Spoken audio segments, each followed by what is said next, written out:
Dan Wesson Pointman, major, pre-CZ owned 1911. Let's make sure this thing is safe to talk about. We're going to talk about it here in the reloading layer before getting it out on the range to put some rounds through it. All right, Dan Wesson Pointman, major magazine. We'll talk about those magazines here in a little bit. I did a little bit of a refurb job on them. I took the 5 oldest magazines, actually from 1980, and refurbed them with a Wilson kit and spring and follower to see if I can get them to fit in this old pre-CZ 1911. The Dan Wesson, no magazine in it, and you can see that it is now safe to talk about. All right, the Dan Wesson Pointman Major. What can I tell you about it? The Dan Wesson Pointman Major pre-CZ, this is about a 1998 version that came out of New York. In 1995, Dan Wesson closed his doors due to hard times, unfortunately. About a year later, I believe it was Mr. Serva, about a year or two later, Mr. Serva purchased all the patents for Dan Wesson and moved him off to New York. In New York, he purchased new CNC machines and started making them better than ever. This Dan Wesson Pointman Major, again, was made in about 1998 under Mr. Serva's watch. I happened to get a hold of it, you wouldn't believe what for, below 500 bucks, that's right. And I will show you some close-up to see what kind of shape it is in. But below 500 bucks, I was able to get a hold of this thing because of jams and misfeeds and that type of thing. And I knew a little bit about them. So I decided to go ahead and purchase it and see what I can do to it. Let's talk about the features. On the slide, you have cocking serrations in the front and rear. Also, on top of the slide, you've got a white dovetail notched front sight with a white dot. And in the rear, you have a millet white outlined rear sight. Now, unfortunately, this happens to be one of the problems with the pre-CZ owned 1911 Dan Wesson Pointman Major. It is held in with this little pin here in the rear, this rear sight, and that pin is known to break. I have since replaced that pin with some steel that I got from a local shop that was machined down, hoping that I will have no breakage problems. We'll see today out on the range, I guess, huh? The other kind of known thing about this Dan Wesson Pointman Major is that it is fit with a target barrel. There's a reason they call it major, and the reason they call it major is because this particular Dan Wesson was made for USPSA and also IPSC. It was made for competition, folks. And so the barrel ramp or the barrel feed, the barrel ramp, was really designed for 230 grain hard ball. Well, again, I'm no 1911 gunsmith. I'm no 1911 smith. It's not a butcher job, not a hack job, but I did do a little bit work on the feed ramp to see if I can get those hollow points to feed. It was known not to feed hollow points back in the day, but if you made a simple call to Dan Wesson, they would point blank tell you, yes, made for 230 grain hard ball, which we have some today that we will use out on the range, but really for hollow points, not so much. They could, though, tune that feed ramp for you to be used in a self-defense situation and also hardball. Not quite sure why it didn't come from the factory that way.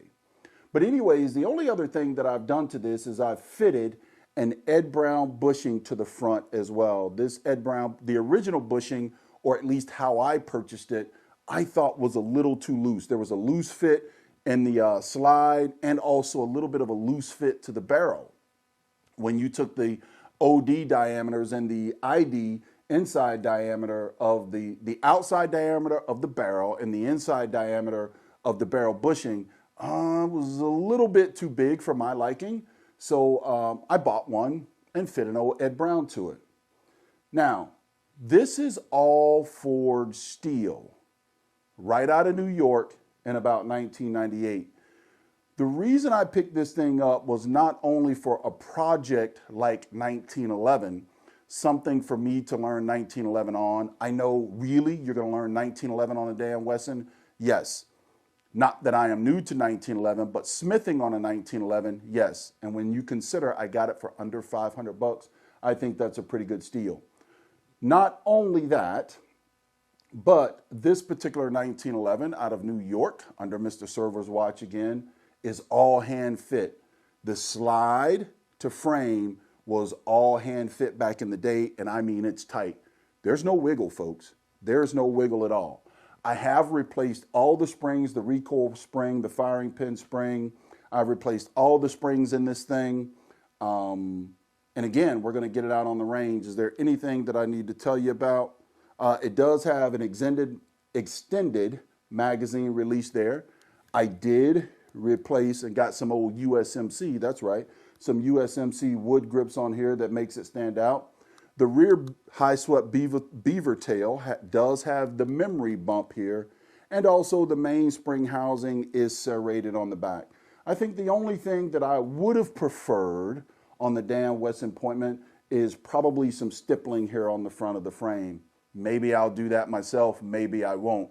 We'll see how much of a project gun this is going to be by the way that it shoots today out on the range with some 230 grain hardball reloads by myself, and also some factory 230 grain HST. Those are some big hollow points. We're going to see if I have any problems with them.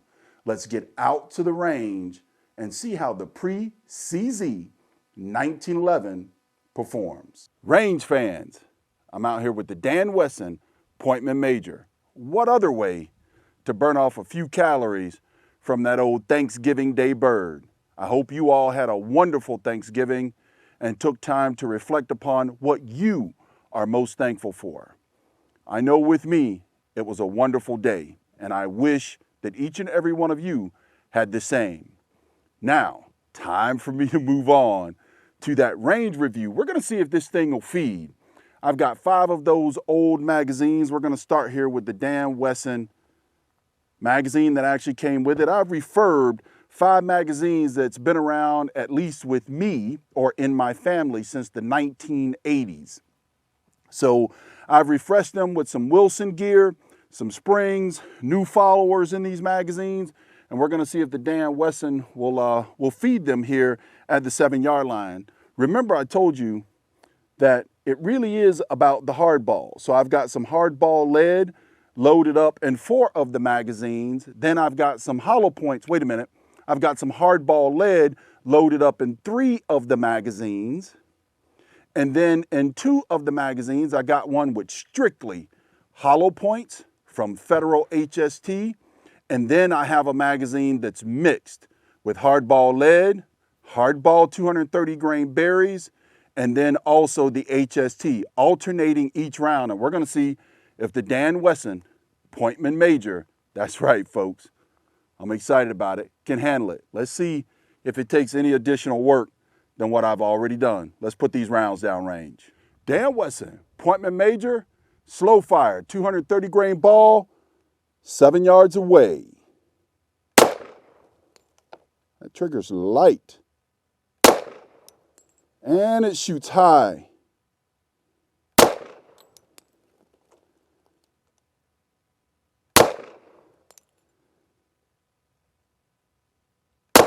That's interesting. It shoots really high.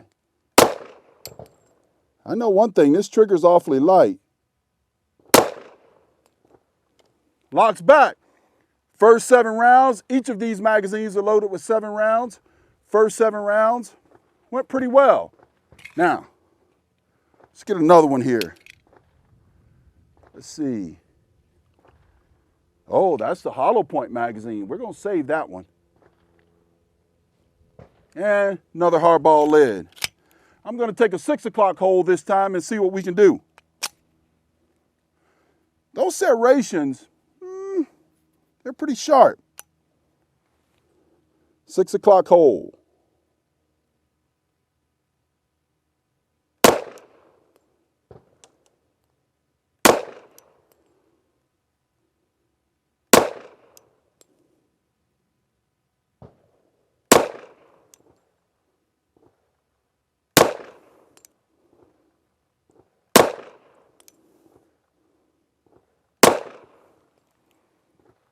All right, not too bad, folks.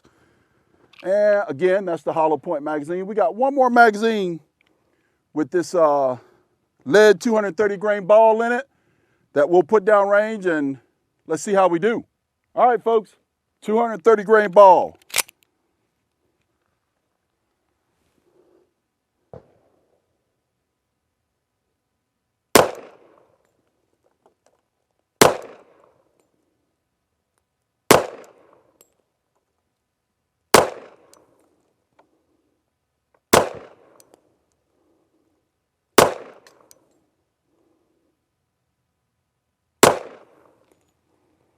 I don't know, I think I'm still a little bit asleep from all that turkey I had. Man, not the best target I've shot with 1911, but you know what? I'm pretty impressed with this Wesson Pointman. It's shooting pretty good here. Mixed magazine. So I tell you what, here's what we're gonna do. We're gonna shoot at the old dayattherange.com cylinder on our dayattherange.com target downrange. We're gonna shoot at that cylinder on the left-hand side with nothing but hollow point HST, folks.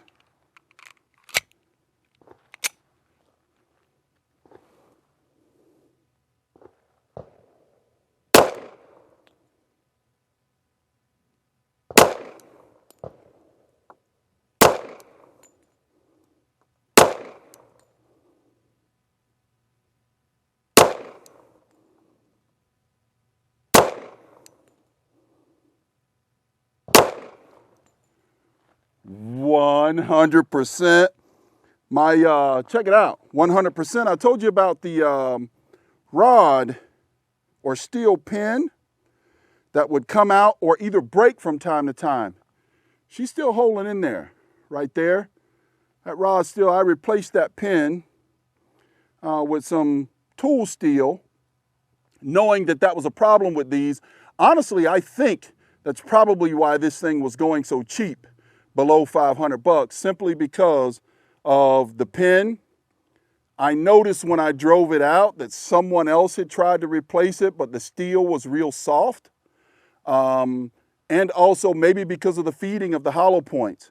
But I did a little work there too, and also put the Ed Brown bushing on. Now the true test is this true test here we have.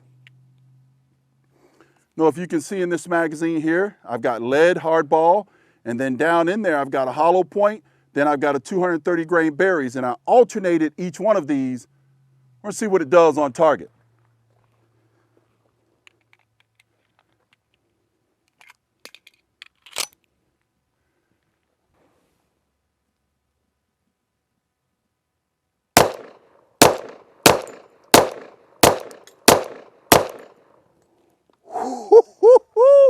Yeah, tickled to death. Man, check it out. Wesson Pointman Major. Hey guys, yeah. From 1998.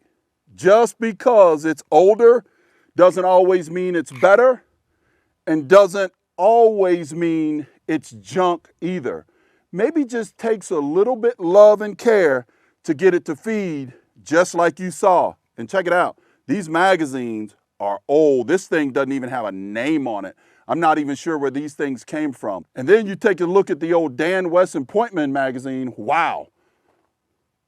Old as well. It's what came with the magazine. And that's what the new feed lips from Wilson look like. Nah, it's not gonna focus for me. That's what it looks like. But again, look how aged these magazines are. And the Wesson Pointman, that's right, ate them up. By the way, in 1998, Wesson really loved their logos back then. They were in love with the big circles, Wesson, DW, and now you see them today more cleaned up. But I tell you what, keeping this one, folks. B34G, man target downrange, 50 yards.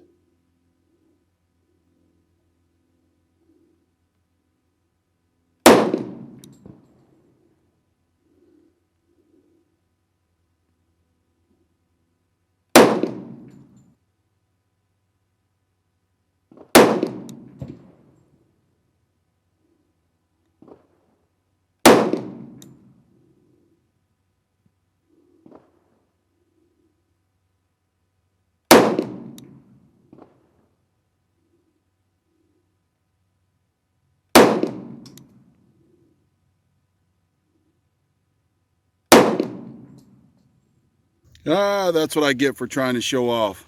I was trying to take headshots.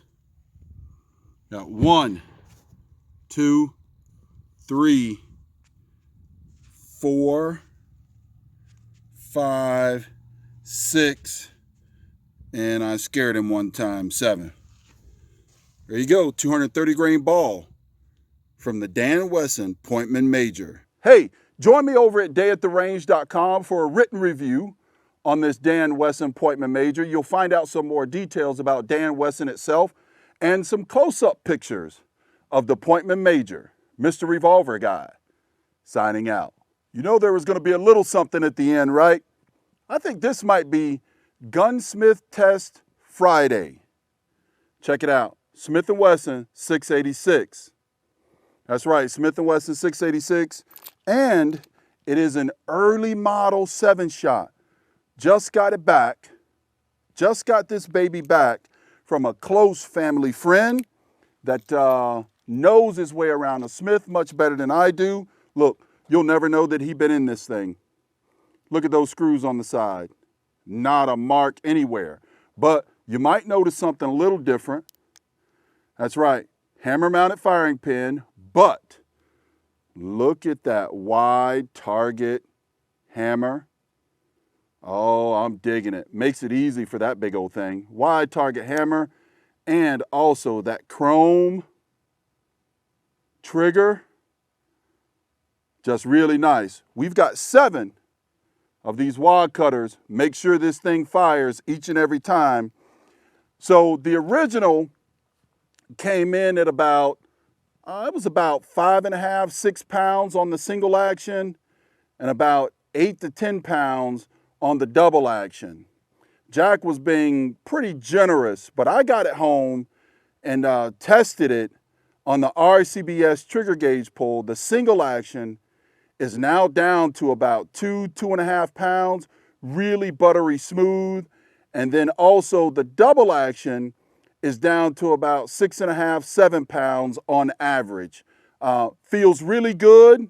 Man, let's see if it still shoots. By the way, a little bit of the ultimate test for me, because these 38 wad cutters I worked up this morning in the reloading layer, they're loaded with CCI primers. CCI primers tend to have a little bit of a harder cup than some of the other primers. Usually for revolvers, I use Federal.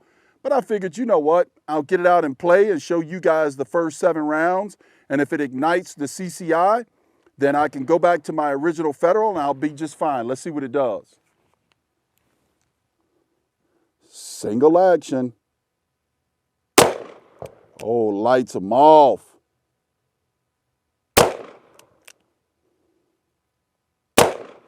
Ooh, that one scared me. Double action.